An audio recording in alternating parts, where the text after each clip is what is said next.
حقوق زوجین کے معاملہ میں سب سے اہم حکم شوہر کی اطاعت ہے، اور یہی ایک صالح خاتون کی سب سے بڑی خوبی ہے جس سے ازواج مطہرات کو اللہ تبارک و تعالیٰ نے وافر حصہ عطا فرما رکھا تھا۔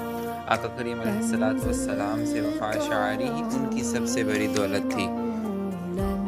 اس کی ایک مثال اس واقعہ میں موجود ہے کہ ایک مرتبہ سیدہ عائشہ صدیقہ رضی اللہ عنہا نے بڑے شوق سے ایک ایسا پردہ دروازے پر لٹکایا جس پر جاندار کی تصویریں تھیں۔ نبی اکرم صلی اللہ علیہ وسلم تشریف لائے۔ جب اس پردہ پر نظر پڑی تو مزاج اقدس غصہ سے تبدیل ہو گیا۔ حضرت سیدہ عائشہ صدیقہ رضی اللہ عنہا نے جب یہ کیفیت دیکھی تو سہم گئی۔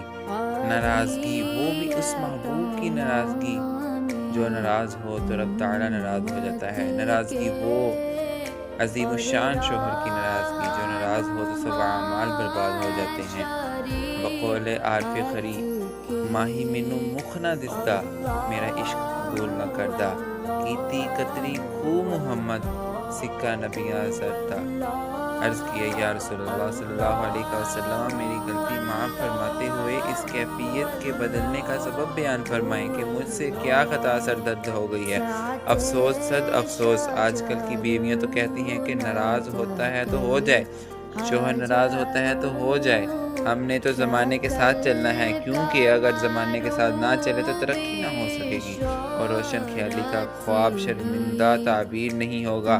مگر سیدہ عائشہ ام المؤمنین ہوتے ہوئے بھی، وہ عائشہ جس کی پاکیزگی کا ذکر قرآن میں خود ہو، وہ عائشہ جس کی پاک دامنی کی گواہی خود خدا نے دی ہو، سہم کر، رنجیدہ ہو کر اپنی غلطی پوچھ رہی ہیں۔ میرے رحیم و کریم آقا علیہ الصلوۃ والسلام نے فرمایا، عائشہ، جس گھر میں تصاویر ہو وہاں فرشتے داخل نہیں ہوتے۔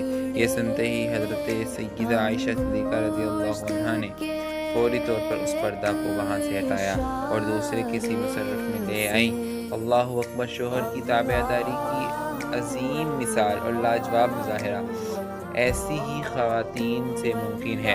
ایک صحابہ رضی اللہ عنہ کو اپنے ولیمے کی دعوت کرنی تھی اور ان کے گھر میں اس دعوت ولیمہ کے لیے کچھ بھی موجود نہ تھا۔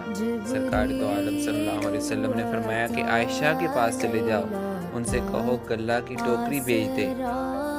ان صحابی نے سرکار دو عالم صلی اللہ علیہ وسلم کا یہ پیغام حضرت عائشہ صدیقہ رضی اللہ عنہا تک پہنچایا تو اسی وقت سیدہ عائشہ نے ٹوکری اٹھوا دی اور گھر میں شام کے لیے کھانے کو بھی کچھ نہ بچا۔